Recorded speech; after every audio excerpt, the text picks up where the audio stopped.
বলো তো বন্ধুরা, কাঁঠাল কেন জ্যৈষ্ঠ মাসেই পাকে? আরে আরে, জানো না? জ্যৈষ্ঠ মাসেই তো হয় জামাই ষষ্ঠী।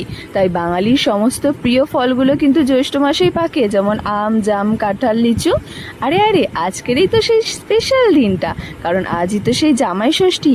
তাই সকাল সকাল বাজার ঘাট করে নিয়ে তোড়জোড় শুরু হয়ে গেছে রান্না বান্না করার জন্য। কত রকম রান্না বান্না করে জামাইদেরকে খেতে দেওয়া হবে, কত রকম ভাজা, আরও কত রকম পদের রান্না।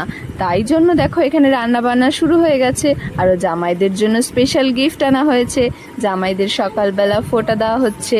ফল মূল সব কেটে নিয়ে সুন্দর করে সাজিয়ে গুছিয়ে জামাইদেরকে খাওয়ানো হবে, কারণ জামাইরা তো সবসময় স্পেশাল মানুষ।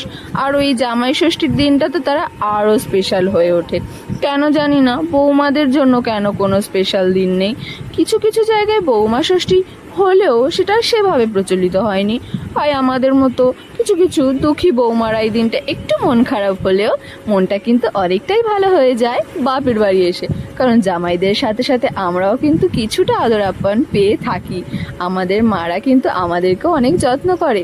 আজকের এই দিনটা স্পেশাল হয় জামাইদের জন্য, তাই জামাইদেরকে ঘিরে অনেক আনন্দ মজা করা হয়।